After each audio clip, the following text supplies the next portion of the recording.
ओम नमः शिवाय महादेव। तो नया साल है और इस नए साल में हम लोग लगातार बहुत सारे बदलाव देख रहे हैं, ठीक है, चाहे वो हमारे यूजीसी के गाइडलाइंस में हो, चाहे हमारे यूनिवर्सिटी लेवल पे। ओके, नमस्कार प्रियजनों, आप देख रहे हैं बीएचयू पाठशाला। आप सभी का बहुत बहुत स्वागत है। आप सभी को नव वर्ष की हार्दिक शुभकामनाएं। इस नए साल के साथ बीएचयू में बहुत सारे बदलाव हो रहे हैं। इस नए साल के 3 जनवरी को हमारे विश्वविद्यालय में एकेडमिक काउंसिल की मीटिंग हुई। इसमें फैकल्टी के डीन, डिपार्टमेंट के एचओडी और भी बहुत सारे हायर अथॉरिटीज बेसिकली मीटिंग को अटेंड करते हैं। और हमारे अभी जो वीसी साहब थे, जाते जाते कुछ प्रस्तावित पॉइंट्स पे, बिंदुओं पे मुहर लगा गए। यानी कि ये अब जो पॉइंट्स आप स्क्रीन पे देख रहे हो फाइनली एग्जीक्यूट होने वाला है आने वाले कमिंग सेमेस्टर्स पेपर में।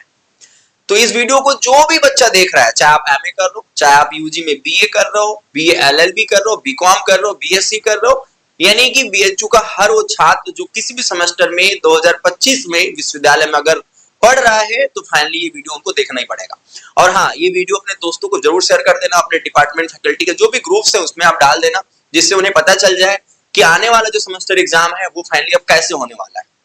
चूंकि मैं ही हूं शायद आज के 2-3 साल पहले सबसे पहले सेमेस्टर्स पेपर पे वीडियो बनाया था, यानी कि सीयूटी की प्रिपरेशन या उससे पहले बीएचयू की प्रिपरेशन, ये सब तो चलता ही है, लेकिन पर्टिकुलर यूनिवर्सिटी के जो पॉलिसीज होती है, यूनिवर्सिटी के जो इस तरीके से rule regulation and term and conditions होते हैं, उस पर भी मैं वीडियो कवर करता हूं। क्योंकि बच्चे जब ये नए नए आते हैं जस्ट 12वीं से, तो इनके पास कॉपी राइटिंग का एक मेथड नहीं होता है कि हमें यूनिवर्सिटी की कॉपी कैसे राइटिंग करनी है। तो मैं धीरे धीरे जब यहाँ पे पढ़ा, मुझे एक्सपीरियंस हुआ कि हाँ कॉपी कैसे लिखना चाहिए, तो मैं अपने कुछ अनुभवों को साझा किया था इस वीडियो में। ये एक मेरा वीडियो है, आप बीएचयू सेमेस्टर पेपर नीट सर डालोगे तो मेरा वीडियो ये ऊपर मिल जाएगा। आप इस वीडियो को डायरेक्टली भी सर्च कर सकते हो, ठीक है। ये वीडियो ये है लगभग 2 साल पहले 12,000 व्यूज गया है, यानी कि मैक्सिमम बच्चे इस वीडियो को देख के ही पेपर देने जाते हैं। आज भी जो बच्चे ह्यूमैनिटीज के हैं या किसी भी सेमेस्टर्स, किसी भी डिपार्टमेंट, किसी भी सब्जेक्ट्स के बच्चे हो, एक बार इसको देख के जाए। रीजन ये है कि जरूरी नहीं है कि मैं आपके विषय का विद्यार्थी हूं, ठीक है, लेकिन जो कॉन्सेप्ट मैंने समझाया है, जो एक आइडियाज दिए हैं इस वीडियोस में, वो आपके लिए काफी ज्यादा हेल्पफुल हो जाएगा। तो आइए आज के इस वीडियो पर हम लोग डिस्कस करेंगे आज के इस पॉइंट्स पे। इससे पहले हम लोग एक न्यूज आर्टिकल कवर करते हैं, ठीक है। ये है, महीने नहीं अब 15 दिन में कराएंगे सेमेस्टर परीक्षा, ठीक है। ये मुझे लग रहा है शायद सुनने में थोड़ा सा सही भी लग रहा हो, कुछ लोगों का भी लोड भी हो जाएगा, खासकर जो साइंस के विद्यार्थी हैं, जो इंस्टीट्यूट ऑफ साइंस के बच्चे हैं, इनके लिए शायद लोड भी हो सकता है कि गैप नहीं मिलेगा ज्यादा।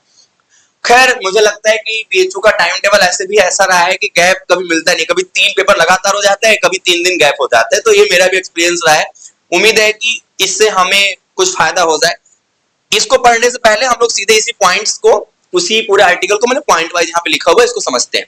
ये 2025 के सेशन में लागू हो रहा है, यानी अब आने वाले सेमेस्टर एग्जाम में। इसमें 1-2 पॉइंट शायद ऑलरेडी एनईपी के थ्रू लागू हो भी चुका होगा, शायद आप वीडियो में सुनोगे तो समझ में आ जाएगा, ठीक है। इन्होंने हमारे सेमेस्टर्स पेपर को, जो कि 70 मार्क्स का होता था, कितने मार्क्स होता था, 70 मार्क्स का, ठीक है, इसको 70 ही रहने दिया है, कोई दिक्कत नहीं है। लेकिन इसका जो एग्जाम आवर था, इसको घटा के कर दिया गया कितना, इसको कर दिया गया है अब 2.5 घंटे, ठीक है। ये हो गया 2.5 घंटे। अब हमारे पास अब 2 hours and 30 minutes मिलेगा इस सेमेस्टर एग्जाम्स को देने के लिए। ये क्यों हुआ, क्योंकि हमारे पास अभी चल रहा है क्या, एक नया दौर, नई शिक्षा नीति का। इन्होंने ग्रेस मार्क्स को रिमूव कर दिया। जो बच्चे ग्रेस मार्क्स नहीं समझते हैं, मैं उन्हें बता दूं, हम लोग जब इसका ना एक पर्टिकुलर एक कमेटी बनती है बाद में, कंट्रोल ऑफ एग्जामिनेशन के थ्रू, जो कि ये डिसाइड करती है कि इस बच्चे को कितना नंबर देके हमें पास कर देना चाहिए। इसका भी कोई फिक्स मार्क्स वैल्यू नहीं होती है, वो डिसीजन वो पैनल करती है, उसमें भी आपका पिछला रिकॉर्ड देखा जाता है, कई सारी चीजें होती है। तो यूं समझ लो कि ये ग्रेस मार्क्स अब रिमूव कर दिया गया। क्यों, क्योंकि अब आपको किसी भी सेमेस्टर्स में बाहर निकलने का मौका है, किसी भी ईयर में आप बाहर जा सकते हो, क्योंकि एनईपी आपको एक ओपन प्लेटफॉर्म दे रहा है कोर्स को ट्रांसफर का।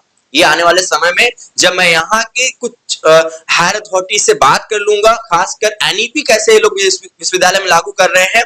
चूंकि एक बच्चे का मेरे पास आया था, काउंसलिंग वाला पे कॉल आया था, उस पर यह था कि सर हम लोग 4 साल का अगर यूजी कर रहे हैं, अगर मैं 3 साल में बाहर हो जाता हूं तो क्या मैं यूपीएससी के लिए एलिजिबल हूं कि नहीं? इस तरीके के कई सारे मेरे पास कमेंट्स आते रहते हैं, कॉल आते रहते हैं, मैसेज आते रहते हैं। तो मुझे लगा कि एक बार मुझे यहाँ की जो मेन अथॉरिटी है, जो एनईपी को देख रहे हैं, उनसे मैं कॉल पे 1-2 बार बात भी हुई, लेकिन अभी मिल के नहीं बात हुई है। मैं चाहूंगा कि सबसे जो कोऑर्डिनेटिंग टीम है, उसके जो कोऑर्डिनेटर है, उनसे बात करूं तो कुछ ज्यादा चीजें समझ में आएंगी। तो बहुत जल्द मैं चाहूंगा कि एनईपी पे आपके लिए एक वीडियो जरूर बनाओ, ठीक है, खासकर जो इंप्लीमेंटेशन बीएचयू में है। तो ग्रेस मार्क्स को रिमूव कर दिया गया। ओके, आपके एग्जाम डे को लगभग इन लोगों ने 15 से 20 दिन कर दिया। आपको बता दूं, कमेटी की मीटिंग में ये 6 दिन करने की बात हो रही थी।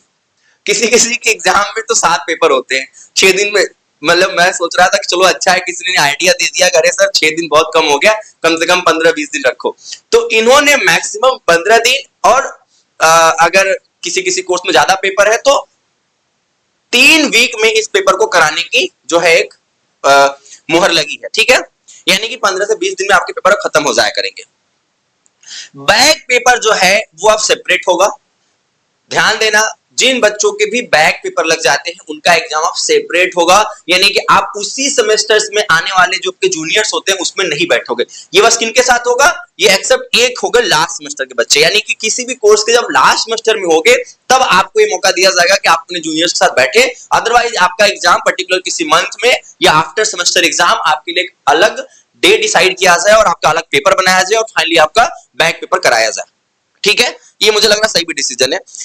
उसके बाद यहाँ पे जब आप एग्जाम दे लेते हो तो प्रोफेसर्स को ये बात बताई जाएगी या बता दी गई फाइनली कि 14 दिन में ही आपके मार्क्स अपडेट होने चाहिए। यानी कि अब उनके पास एक थोड़ा सा प्रेशर है कि कॉपी जल्दी चेक करो और within 14 days you have to upload the marks on student portal. तो कहीं ना कहीं गाइज आप लोग के लिए ये भी एक अच्छा चीज है कि आप अपने मार्क्स को तुरंत, क्योंकि कई बार क्या होता है बहुत लेट आता है, आप पोर्टल चेक नहीं किए, बाद में पोर्टल बंद भी हो गया और आपको उसमें अपना रिवोल्यूशन कराना है।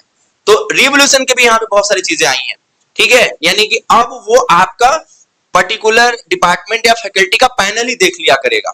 यानी अब रिवोल्यूशन के लिए आपको चक्कर नहीं लगाना है कहीं दूसरे ऑफिस में। अब आपके वहीं पे लोग मेंबर्स होंगे, वहां पे पर्टिकुलर आपके एक टीम बनाई जाएगी, हो सकता है, और आपको बताई जाए कि हाँ आप इनसे कांटेक्ट कर लो और वो फाइनली आपके मार्क्स इवैल्यूएट कर दिया करेंगे, ठीक है। ये इंपॉर्टेंट पॉइंट्स है जो आपको अब दिमाग में बैठाना है कि ये सब चेंजेस आने वाले सेमेस्टर एग्जाम में हो जाएंगे। यहाँ पे जब आपके टाइम को घटा रहे हैं तो ये एक दिन में आप 3 एग्जाम करा सकते हैं। यानी कि ऐसे जैसे एमपी थिएटर के बगल में जो हॉल है, मल्टीपर्पज हॉल, वहां पे 2 मीटिंग में कभी कोई एग्जाम होता है, या हम लोग भी कहीं जाते हैं किसी डिपार्टमेंट फैकल्टी में, एलटी में, तो वहां पे हमारे 2 एग्जाम होते हैं। लेकिन अब वो हमारे एग्जाम कैसे होंगे? अब वो हमारे एग्जाम 3 हो सकते हैं, क्योंकि अब उनके पास डे में समय बचेगा। इसीलिए वो 15 दिन में ही करा पाएंगे ना, क्योंकि अब मल्टीपल टाइम एग्जाम करा रहे हैं वो, ठीक है। अब थोड़े से आर्टिकल पर हम लोग ध्यान देते हैं। ये हमारा है आर्टिकल, ठीक है, जिसमें बता रहे हैं कि बीएचयू में नई शिक्षा नीति के साथ ही परीक्षा की व्यवस्था में भी सुधार पर मुहर लगा दी गई है। सेमेस्टर परीक्षा अब 3 नहीं बल्कि 2.5 घंटे की होगी। साथ ही महीने या 1.5 महीने तक खींचने वाली परीक्षा की समय सीमा को 15 दिन में बांध दिया गया है। अब 15 दिन या 3 हफ्ते के साथ इसे समाप्त कर लेना होगा। किसी भी हाल में परीक्षा का समय 3 हफ्ते से लंबा नहीं हो सकता है, ठीक है। बीएचयू में परीक्षा सुधार के लिए प्रोफेसर पांडे की अध्यक्षता में मार्च 2024 में परीक्षा सुधार समिति का गठन किया गया था। मार्च 2024 में, लगभग 1 साल बाद इन्होंने अपनी रिपोर्ट सबमिट की है। महीने के मंथन और बैठकों के बाद समिति ने नई शिक्षा के तहत परीक्षाओं की व्यवस्था में बदलाव का प्रस्ताव तैयार किया। 3 जनवरी को हुई एकेडमिक काउंसिल की साल की पहली बैठक में इन महत्वपूर्ण बदलावों को सहमति दे दी गई। परीक्षा समिति की तरफ से पहले 6 दिनों के भीतर परीक्षा संपन्न कराने की योजना बनाई गई, लेकिन बाद में उन्हें लगा कि बच्चों के ऊपर ज्यादा तनाव हो सकता है, तो इसको उन्होंने 15 से 20 दिन में कर दिया, ठीक है। ओके, सप्ताह की समय सीमा निर्धारित की गई। साथ ही परिणाम जारी करने के लिए 2 सप्ताह यानी 14 दिन का समय हमारे प्रोफेसर बंधु को दिया गया। अंतिम परीक्षा की तिथि के 14 दिन भीतर सभी छात्रों के प्राप्तांक परीक्षा विभाग को देने होंगे और वहां से वो अपलोड हो जाएंगे। परीक्षा तिथियों का निर्धारण जो है वो संकाय प्रमुख या एचओडी करेंगे। परीक्षा सुधार समिति ने कहा कि कला और सामाजिक विज्ञान संकाय की कई परीक्षाओं में एक समान सब्जेक्ट्स पढ़ाए जाते हैं, तो ऐसे में एक कॉमन पेपर बनाया जाएगा। अब इन विषयों का एक ही पेपर बनाकर दोनों संकाय साझा करेंगे। परीक्षाओं का समय 2.5 घंटे करने के साथ ही एक दिन में 3 पालियों परीक्षा निर्णय कराने के निर्णय पर मुहर लगाई गई है। ओके, यहाँ पे देखो एक बात है, ग्रेस मार्क्स को हटा दिया गया है। वही जो मैं बता रहा था, परीक्षा सुधार समिति ने छात्रों को दिए जाने वाले ग्रेस मार्क्स को भी खत्म कर दिया है। कहा गया कि नई शिक्षा के अंतर्गत कोर्स के बीच में छोड़ने और दोबारा शुरू करने का विकल्प खुला रहता है, जिसकी वजह से ऐसे में ग्रेस मार्क्स की कोई आवश्यकता नहीं है। कापियों के पूर्ण यानी कि रीचेकिंग के लिए भी संकाय सदस्यों का ही पैनल जो है इस पे काम करेगी, ताकि किसी भी की शिकायत ना हो। यह भी तय होगा कि अब बैक परीक्षाएं सेमेस्टर परीक्षा के अलग से ही होंगे, के बाद अलग से होंगे, सिर्फ अंतिम सेमेस्टर के जो पेपर्स होंगे वो उन्हीं के साथ हो जाएंगे।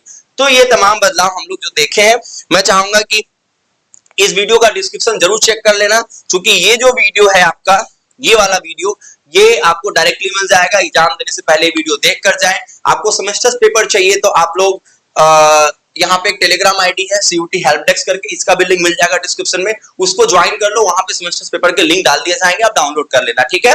और कोई प्रॉब्लम होता है तो प्लीज, चूंकि हम लोग CUT के प्रिपरेशन में बिजी रहते हैं, लेकिन इसका मतलब ये नहीं कि आपके लिए नहीं अवेलेबल है।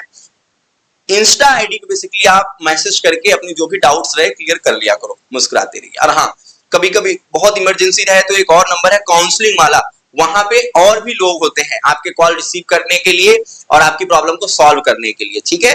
तो चूंकि आजकल अनफेयर मीन का मामला बहुत आने लगा है। अच्छा, जाते जाते मैं आपको बताना चाहूंगा, प्लीज अनफेयर मीन का मामला मत लाइए। आप यहाँ पढ़ने आए हो, कोशिश करो कि इस तरीके के झमेले में ना पढ़ो। प्लीज आपसे रिक्वेस्ट है, साफ सुथरा एग्जाम दो। अनफेयर मीन मामले फंसने का मतलब यही है कि अपना फालतू का करियर चौपट कर दोगे। अभी ऐसे ऐसे केसेस में बता दूंगा कि आप कहोगे ऐसा हो रहा है बीएचयू में। तो बस मैं चाहता हूं ना कि वो पॉजिटिविटी जानी चाहिए। आप पढ़ने वाले विद्यार्थी हो, पढ़ने आए हो, विश्वविद्यालय का नाम रोशन करो, अपना नाम रोशन करो, घर परिवार का नाम रोशन करो और अपना स्वर्णिम भविष्य बनाओ। मुस्कुराते रहिए। हर हर महादेव।